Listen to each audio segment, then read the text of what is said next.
Romanos capítulo 8. ¿Sí se acuerdan en qué texto nos quedamos, hermanos? Versículo 14, amén.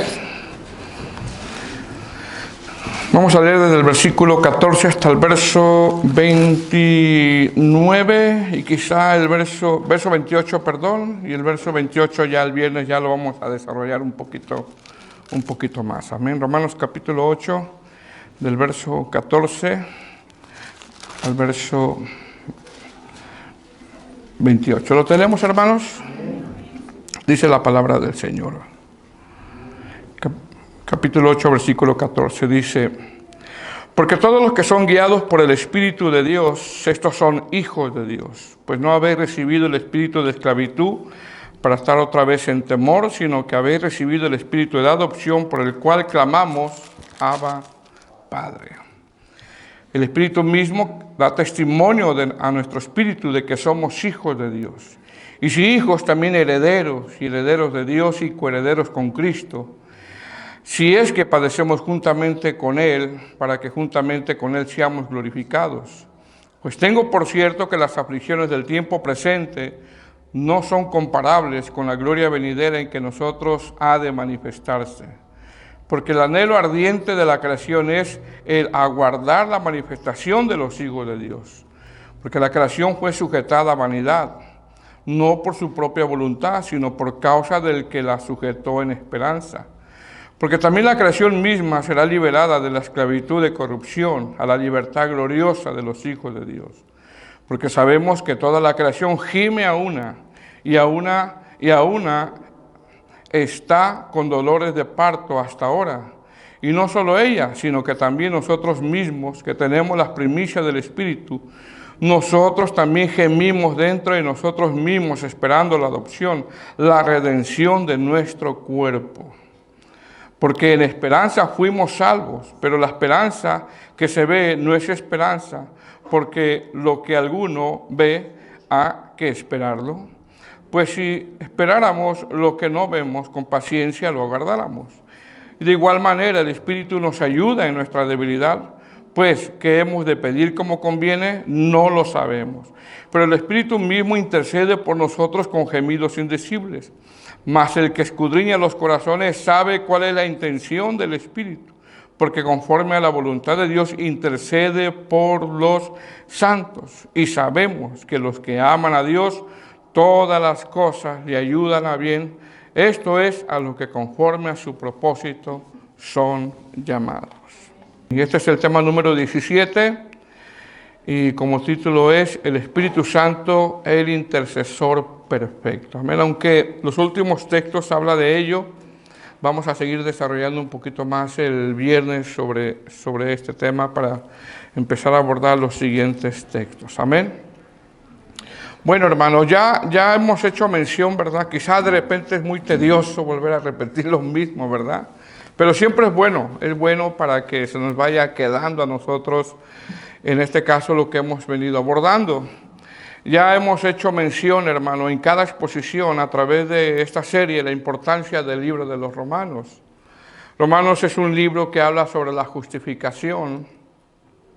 Es un libro que nos habla de una manera muy explicada, muy detallada, paso a paso, el tema de la salvación. Para poder entender más claramente el tema de la salvación, bueno, Dios permitió por medio de su Santo Espíritu que esta carta fuera redactada.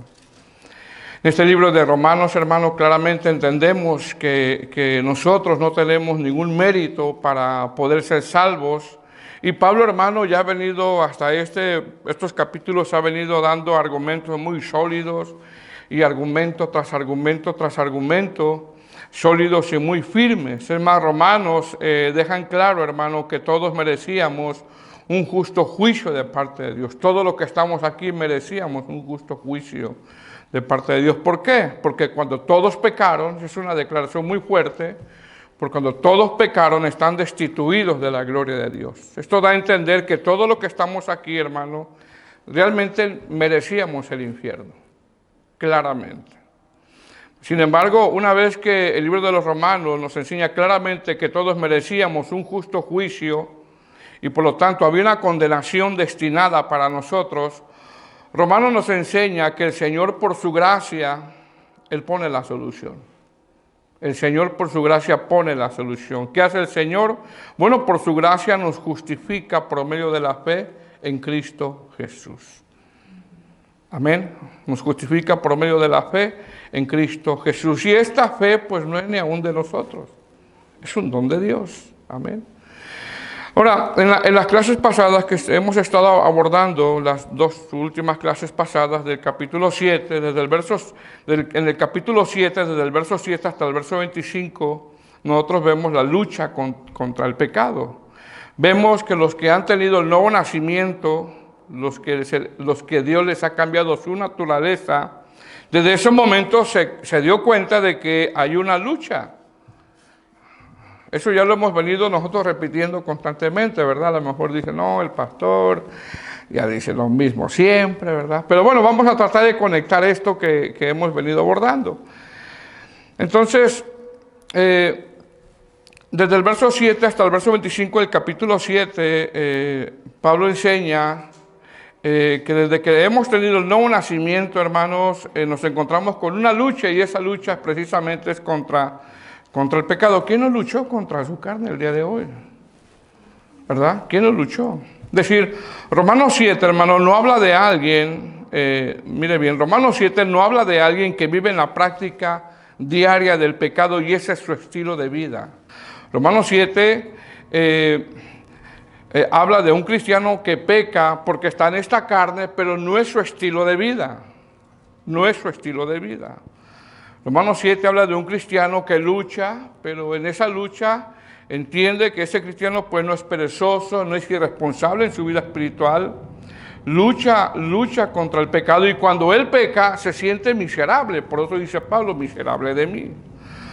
Romanos 7 habla del mismo Pablo, está hablando de él. Pablo, un varón que tiene años en el Evangelio, un varón que ha alcanzado dones espirituales, es un varón maduro, un varón crecido, es un anciano, un varón que ha alcanzado mucha revelación de parte de Dios y expone que desde que tuvo el nuevo nacimiento se encontró con esa lucha y esa lucha es contra el pecado. Repito, Pablo expone que un cristiano genuino, nacido de nuevo desde el momento que tiene su nuevo nacimiento, está luchando. ¿Cómo lucha? Santificándose. Esa es la lucha que tenemos, santificándose. Porque ¿qué es un cristiano? Un cristiano es alguien que nace de nuevo, se santifica y muere en esa lucha por la santificación. Ese es un cristiano. Tuvo el nuevo nacimiento, se está santificando y cuando muere físicamente, él murió en esa lucha de todos los días por la santificación.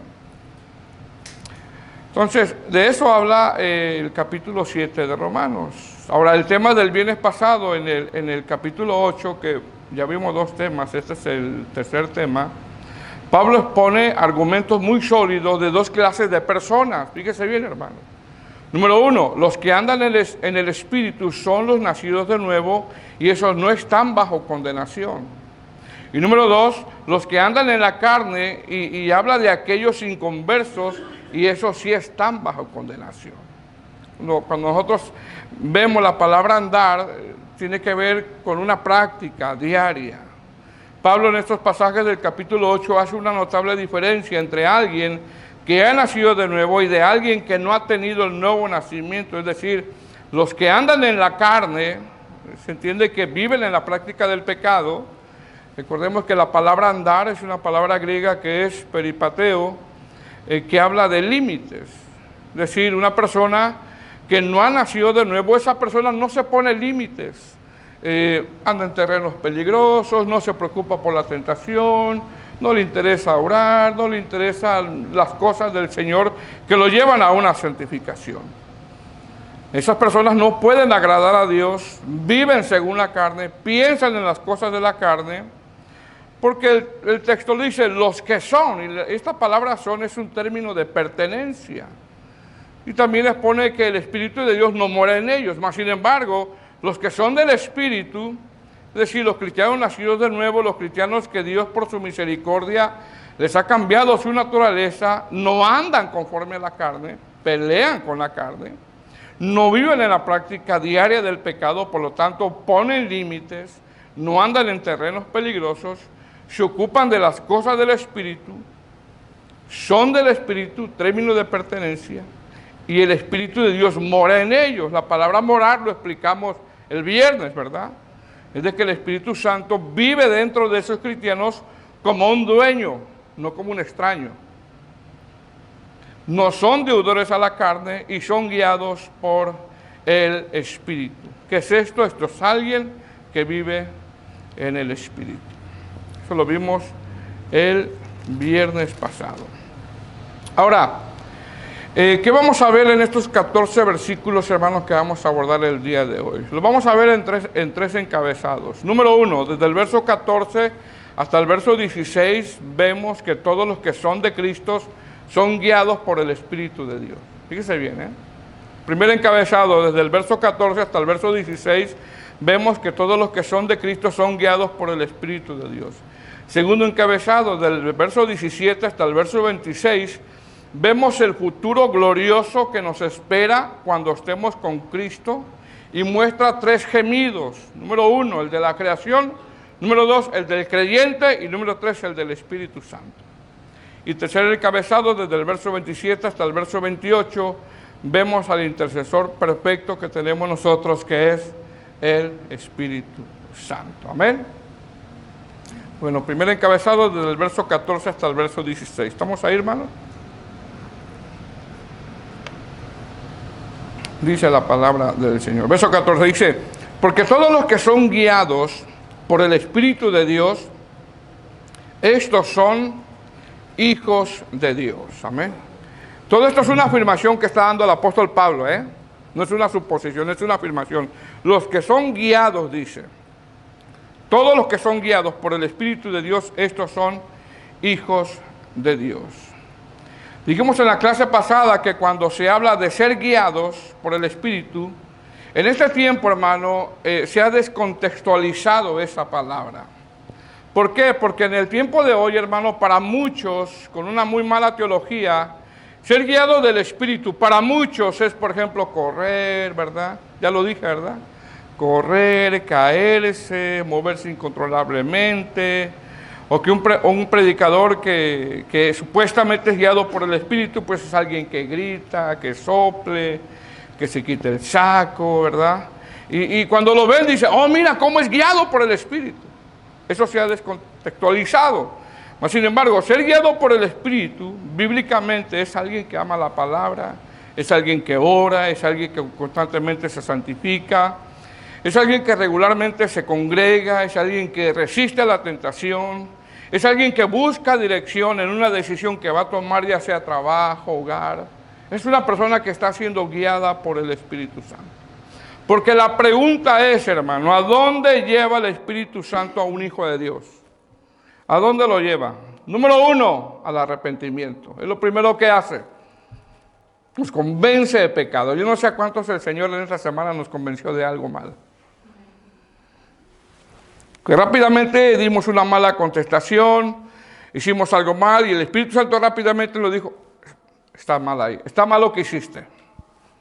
Entonces, ¿a dónde nos lleva el Espíritu Santo a un hijo de Dios? Número 1, al arrepentimiento. Número 2, a la verdad de su palabra.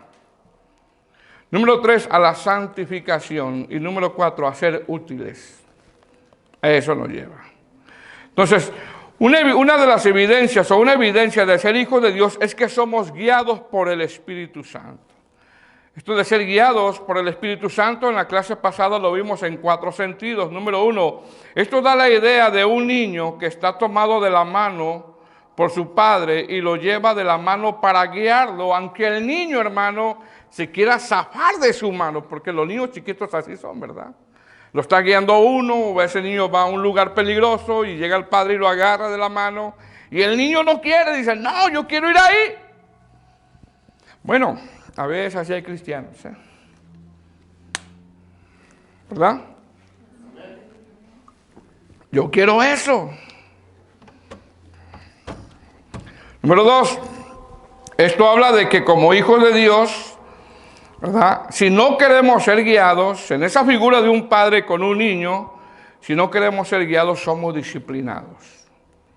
Hebreos capítulo 12 del 6 al 7 se lo leo, dice, porque el Señor al que ama disciplina y azota a todo al que recibe por hijo. Número 3, esto habla de que el Hijo de Dios cuando busca la guianza, acude a las Escrituras. Usted quiere buscar la guianza del Señor, leamos la Biblia. ¿Dónde? En la iglesia, no todos los días. Tenemos que leer la Biblia todos los días. Pero sin embargo, en el tiempo de hoy, hermano, a pesar de que están las Escrituras, lo dije el viernes pasado, ¿verdad? En el tiempo de hoy hay gente que dice, no. A mí hasta que el Señor me habla al oído, dice. Hermano, pero mire, dice la Biblia, no, que el Señor me habla audiblemente. Y número 4, esto habla de que el Hijo de Dios que busca la guianza del Señor acude a los medios de gracia y no es perezoso. Acude a la oración, acude al ayuno, se congrega con regularidad y lee la Biblia, no solamente en casas, no solamente en la iglesia, sino en casa también. Amén. Verso 15, ¿estamos ahí? Dice, pues no habéis recibido el espíritu de esclavitud para estar otra vez en temor, sino que habéis recibido el espíritu, fíjese lo que dice, el espíritu de adopción por el cual clamamos. ¿Qué, hermanos? Abba Padre. Es decir, Pablo dice en esa figura de un padre que guía a un hijo y que lo lleva de la mano, porque realmente así es el Señor, hermano, nos quiere llevar de la mano a través de su palabra. Pablo dice en esa figura de un padre que guía a un hijo de la mano, o que lo lleva de la mano, ahora como hijos de Dios podemos ser guiados plenamente porque hemos sido, ¿qué, hermanos? Adoptados. Y no tiene que haber temor. No tiene que haber temor. Es decir, fíjese bien, hermano, este texto cuando dice, sino que habéis recibido el espíritu de adopción por el cual clamamos Abba Padre, fíjese, este texto no quiere decir, como antes, bueno, yo escuché que antes así lo predicaban, lo enseñaban, no quiere decir, ahora eres hijo de Dios y puedes reclamar tus derechos porque eres hijo del Padre y todas las cosas del Padre son tuyas y puedes decirle papito porque si le dices papito a Dios, entonces Él se derrite y como Él se derrite, pues está obligado a darte todo eso porque le dices papito. Reclama lo que es tuyo porque eres hijo. Bueno, yo hace años así escuchaba con algunos predicadores. Si usted escuchó algo así, pues yo lo escuché, ¿verdad? Pues la noticia es que escuchó puras herejías. Puras herejías. ¿Por qué? Porque si mi hijo es muy mal portado, y solo porque me dice papito, pues uno siente bonito, pero solamente porque me dice papito, y le tengo que yo dar todo, nada más por eso, yo le estoy arruinando la vida. Solamente le estoy arruinando, nada más porque me diga eso, yo le estoy arruinando la vida. Entonces, ¿de qué está hablando Pablo cuando dice, pues no habéis recibido el espíritu de esclavitud para estar otra vez en temor, sino que habéis recibido el espíritu de adopción por el cual clamamos Abba Padre? ¿Qué está diciendo? Mire bien, la palabra adopción, hermano, la palabra adopción tiene que ver con entrar en una nueva familia. En una nueva familia. Pero ese entrar en esa nueva familia habla de que, ok, estás en esa nueva familia, ok, vas a tener un formamiento ahora. De eso está hablando. Vas a tener un formamiento.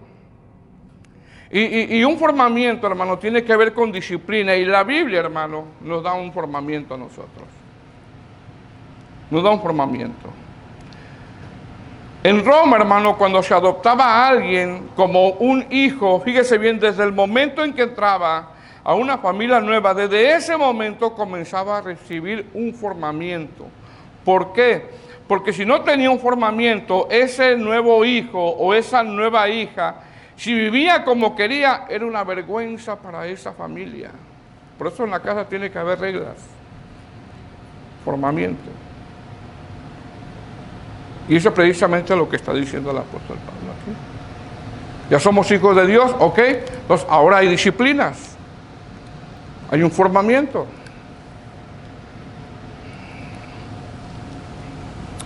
Amén. Verso 16, Pablo sigue en esa misma línea de pensamiento. Dice: el Espíritu mismo da testimonio a nuestro espíritu de qué, hermanos, de que somos hijos de Dios. Fíjese lo que dice. El Espíritu mismo da testimonio a nuestro espíritu de que somos hijos de Dios. Fíjese lo que dice.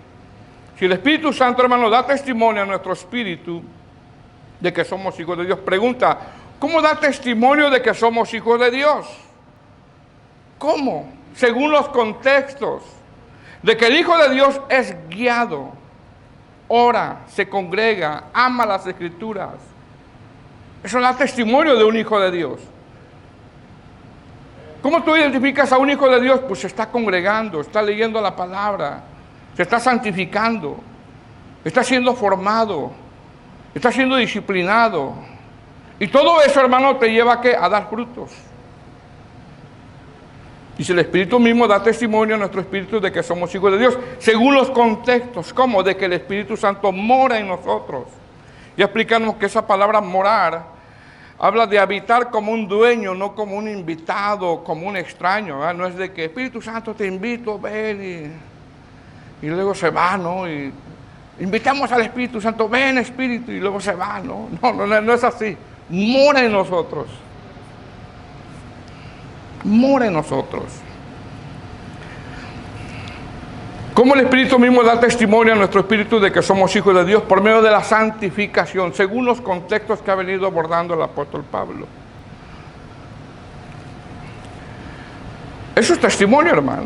Un cristiano que se santifica, un cristiano que se congrega, un cristiano que ora, un cristiano que sabe que el Espíritu Santo mora en él y no pisa terrenos peligrosos.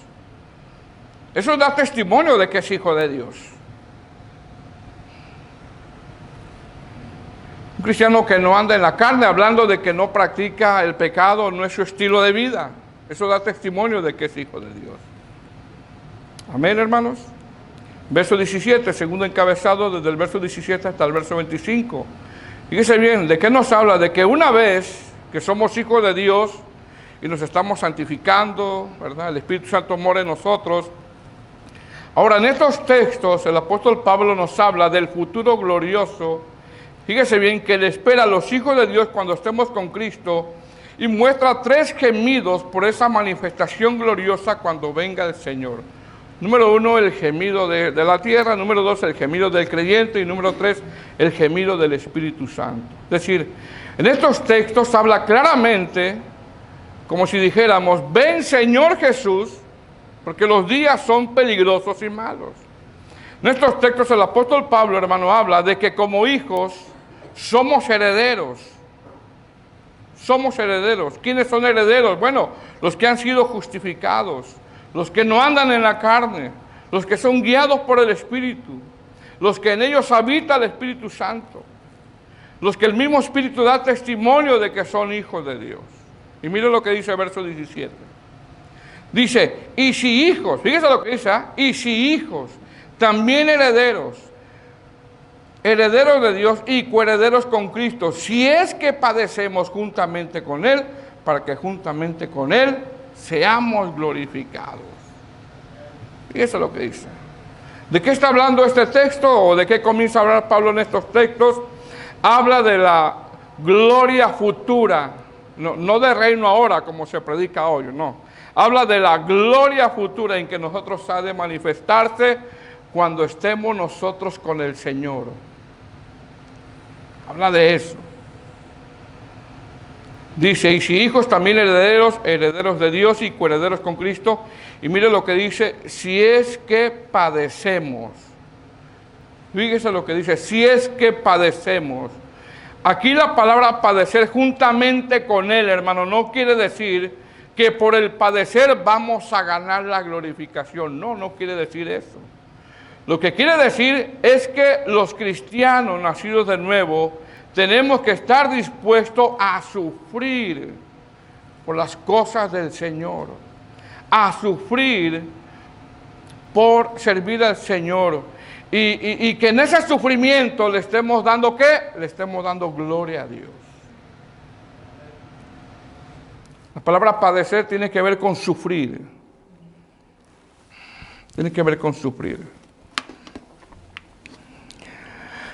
Mira, hermano, Dios permite el sufrimiento por tres cosas, aunque pueda haber más, ¿verdad? Aunque pueda haber más. Número uno, Dios permite el sufrimiento que pasamos, número uno, para entender nosotros cómo estamos espiritualmente. Todo está bajo la supervisión de Dios. Es decir, Dios permite para ver nosotros mismos cómo vamos a reaccionar. Ejemplo, el sufrimiento de Job no fue fácil. Y aún en medio de su dolor, cuando él, en el momento que recibió la mala noticia, ¿qué hizo Job? Jehová dio, Jehová quitó, le dio la gloria a Dios. Ahora la pregunta es, ¿cómo reaccionó su esposa? No la suya, la de Job. ¿Cómo reaccionó su esposa? El sufrimiento de Job sacó lo mejor de Job, pero sacó lo peor de su esposa. ¿Cómo reaccionamos, hermanos, cuando estamos en la mera prueba? ¿Cómo le damos gloria a Dios? ¿Decimos palabras hirientes? ¿O renegamos? ¿Cómo reaccionamos?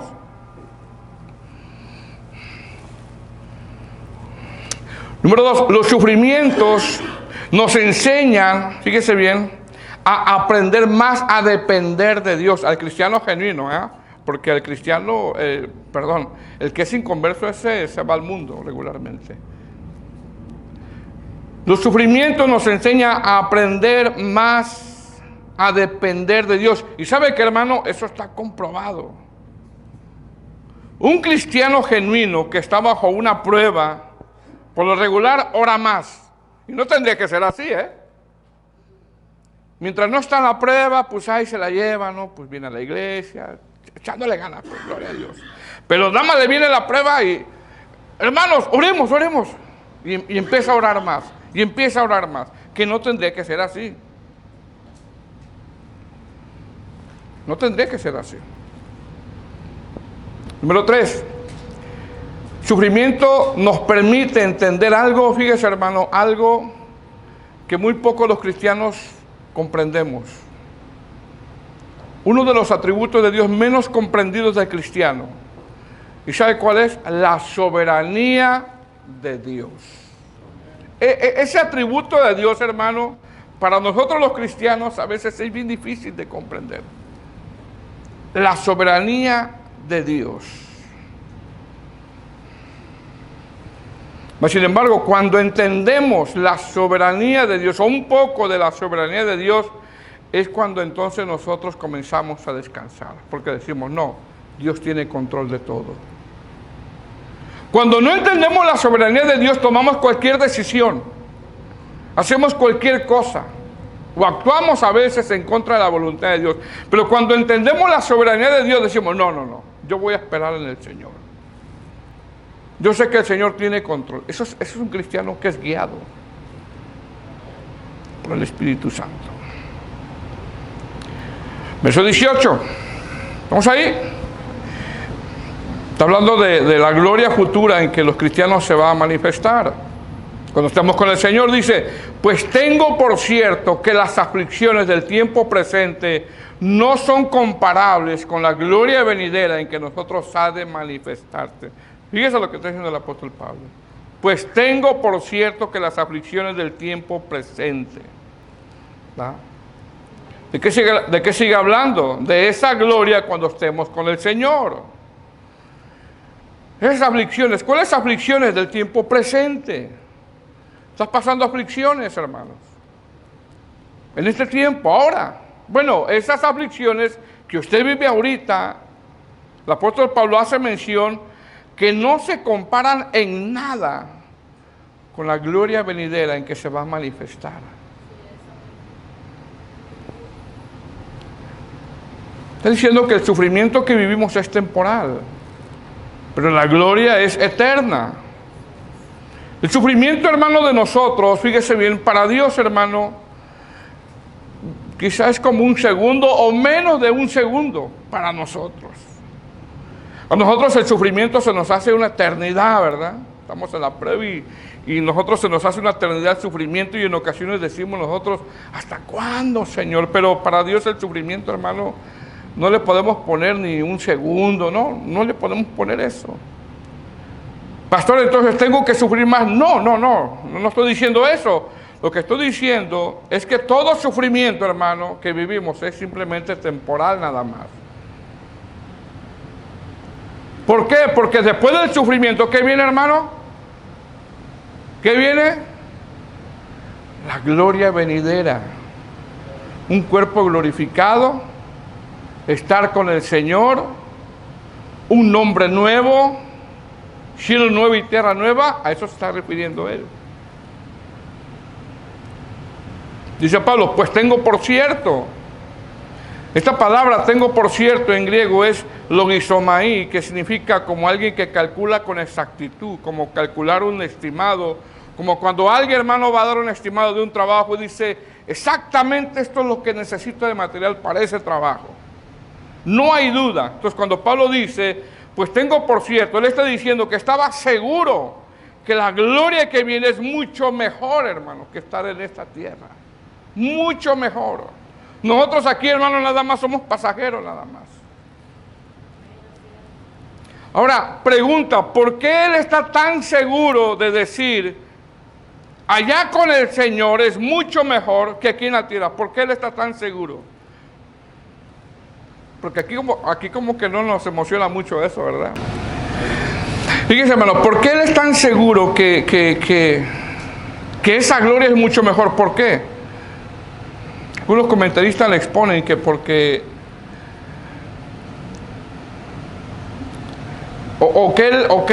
que él se refiere cuando él fue arrebatado. Fíjese bien, hermano, en 2 Corintios capítulo 12, versículo 2 en adelante. Él habla en tercera persona, pero está hablando de él. Dice que fue arrebatado al paraíso, hermano, al tercer cielo, y en esa experiencia se le dio a conocer, hermano, cosas que no puede explicar. Yo no sé cómo los que dicen que van al cielo y vienen, al infierno vienen y explican, ¿verdad? Pero él dice que no lo puedo explicar. Y es por eso que él dice que él está seguro que allá está mejor que aquí. Y esa experiencia, hermano, él lo expone, fíjese bien, hermano, después de 14 años. Tuvieron que pasar 14 años. La pregunta es, ¿por qué él no habló antes de esa experiencia? La respuesta es porque ese no es el tema de la predicación. Es más, no tenía cómo explicarlo él. No había palabras.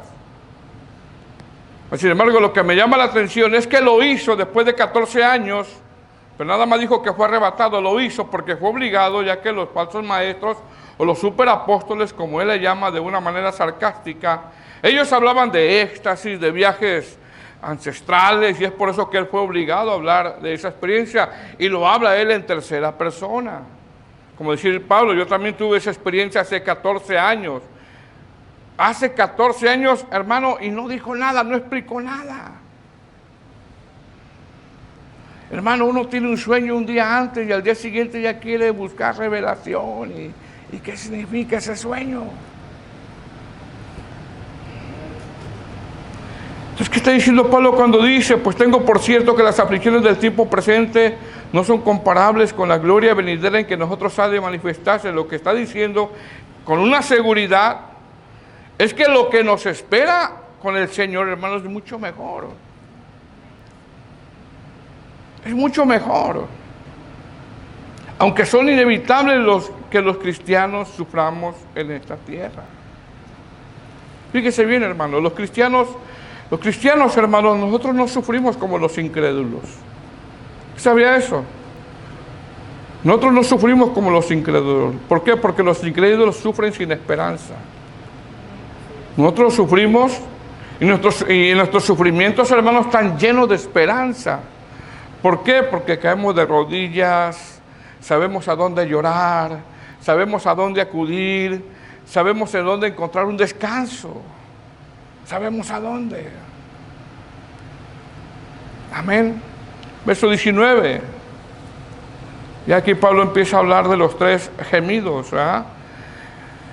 generan esa gloria, el gemido de la creación, el gemido de parte del creyente y el gemido del Espíritu Santo. Verso 19, ¿lo tiene? Dice, porque el anhelo ardiente de la creación es el aguardar la manifestación de los hijos de Dios. Porque la creación fue sujetada a vanidad, no por su propia voluntad, sino por causa del que la sujetó en esperanza. 21.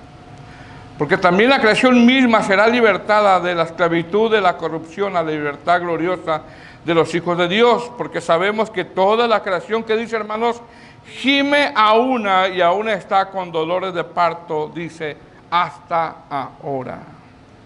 Fíjese lo que dice, la creación gime. Esta palabra gemir, hermano, habla como cuando alguien, hermano, con ansias espera algo, está esperando algo. La creación aquí es personificada como una mujer que tiene dolores de parto y como si dijera que ya venga el Señor. La creación, hermano, espera la manifestación de los hijos de Dios. Es decir, cuando el Señor venga, hermano, en el arrebatamiento, se va a ver de verdad quién era cristiano. Ahí se va a ver de verdad. Ahí sí vamos a ver, de verdad se va a mirar quién era cristiano. Dice el verso 20, porque la creación fue sujetada a vanidad. Mire lo que dice, hermano, fue sujetada a la vanidad, ¿verdad? En el verso 20. Porque la creación fue sujetada a vanidad, perdón. Mire bien, la palabra vanidad habla de la maldición en que cayó la creación por causa del pecado del hombre. Pero ¿por qué la creación cayó en vanidad? ¿Por qué la creación fue maldecida? Mire bien, fíjese bien. Cuando el hombre, hermano, estaba en el jardín del Edén, antes del pecado, la tierra, el propósito de la tierra era dar una satisfacción al hombre antes del pecado. Una satisfacción plena al hombre antes del pecado. Mas, sin embargo, cuando el hombre cayó en pecado, fíjese bien, Dios hizo que esa tierra que tenía el propósito de satisfacer al hombre antes del pecado, después de que el hombre pecó, ya la tierra ya no iba a dar satisfacción al hombre. Por eso fue maldecida, por causa del pecado. Por lo tanto, ahora en nuestro corazón, hermano, una vez que somos redimidos, en nuestro corazón no hay nada en esta tierra, hermano, que nos pueda satisfacer. No hay nada. Nada.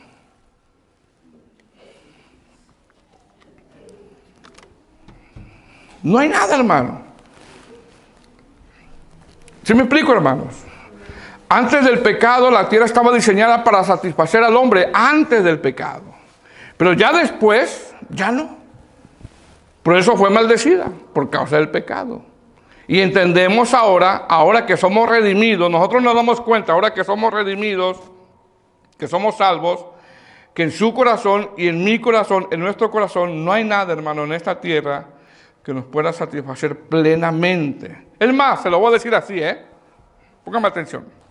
Aún dentro del matrimonio, con mucha cautela lo voy a decir, aún dentro del matrimonio, mientras estemos en esta tierra, no tendremos una satisfacción perfecta. No la tendremos. ¿Por qué? Porque la esposa es imperfecta. Porque el esposo es imperfecto. ¿Verdad? Se dice que los solteros los frustra la soltería.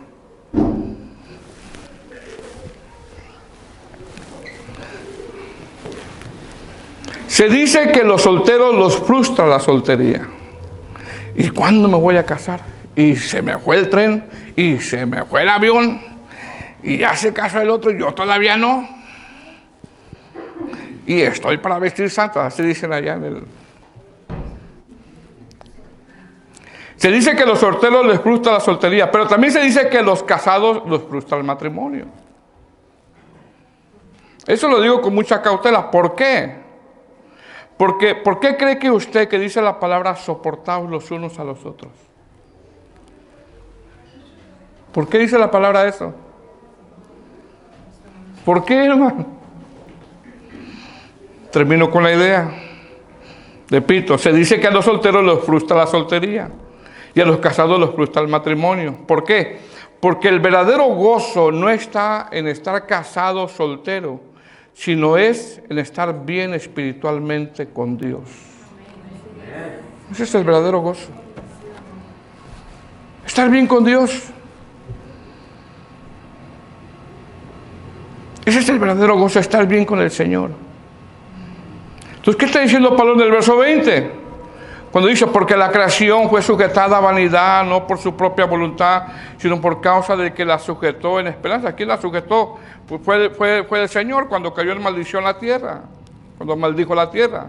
Está diciendo que mientras estemos en esta tierra, hermano, nosotros, la única verdadera satisfacción la encontraremos, ¿saben quién nada más, hermanos? Solamente en Cristo.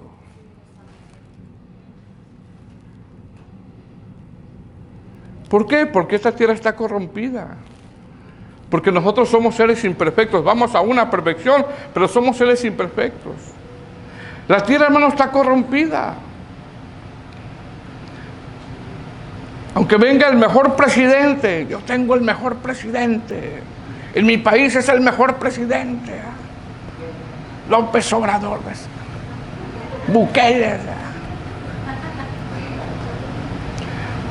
Pero ninguno de ellos, hermano, puede evitar que haya terremotos, tsunamis, virus. Ninguno de ellos puede evitar eso. ¿Por qué? Porque la tierra está maldecida, está corrompida. Y nada de lo que hay aquí nos va a satisfacer. ¿Quién puede liberar la tierra? Solamente Dios. Con esto no estoy diciendo que tire basura en la calle, no estoy diciendo eso, ¿eh? Que tire basura en los ríos, que tengas un yongue en la casa. ¿Se acuerdan los ríos en nuestros países?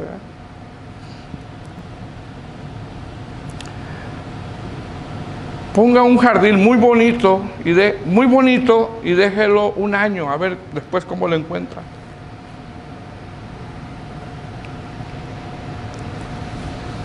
Verso 21.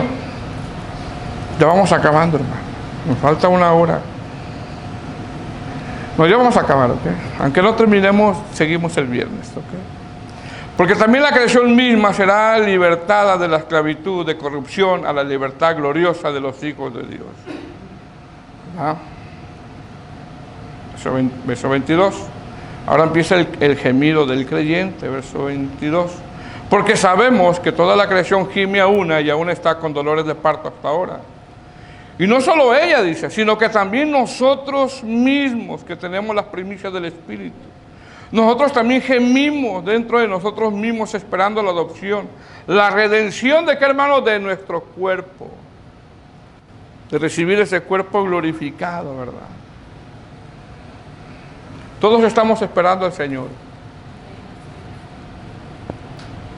Amén. Verso 24. Porque en esperanza fuimos salvos, pero la esperanza que se ve no es esperanza. Por lo que alguno ve, ¿a qué esperarlo? La Nueva Traducción Viviente lo dice: recibimos una esperanza cuando fuimos salvos. Si uno ya tiene algo, no necesita esperarlo. Es decir, esta esperanza, hermano, no es quizás va a pasar, no. Esta esperanza es una esperanza segura. Segura. Que el Señor viene. Que vamos a recibir un cuerpo glorificado, cielo nuevo, tierra nueva. Es una esperanza segura. Verso 25. Pero si esperamos lo que no vemos, con paciencia lo aguardamos. La Nueva Traducción Viviente dice: pero si deseamos algo que todavía no tenemos, debemos de esperar con paciencia y confianza. Y así la vida del cristiano, hermanos: paciencia, confiar, estás en la prueba, paciencia, confiar, y estás en la prueba. Versículo 26, el tercer gemido del Espíritu Santo, verso 26. Dice: y de igual manera el Espíritu nos ayuda en nuestra debilidad, pues qué hemos de pedir como conviene no sabemos, pero el Espíritu mismo intercede por nosotros con gemidos indecibles. Es decir, ante nuestras incapacidades, hermanos, Él viene y nos ayuda. Nos ayuda en medio del sufrimiento, en medio de nuestras debilidades. Él lo hace de la forma correcta. Amén. La palabra debilidad que aquí nombra el apóstol Pablo en el original tiene que ver con enfermedades. Atravesamos enfermedades. De repente no tenemos fuerzas para seguir. ¿A cuántos les ha pasado que no tienen fuerzas para seguir? Nos sentimos decaídos, sin ganas de seguir, abandonar un combate, desertar, rendirse, estar derribado. En ese momento viene el Espíritu Santo y ¿qué? Que vive dentro de nosotros, nos ayuda. Nos ayuda. La palabra ayuda tiene que ver con alguien que va a su auxilio, como un 911, como una ambulancia que va a la pila. Es una figura nada más. Y acude a sostenerlo. Como decir, te sientes decaído, sin fuerzas, derrotado, quieres abandonar el combate, el Espíritu Santo te dice no. No. Sigue, pelea, no estás derrotado, ten fuerzas.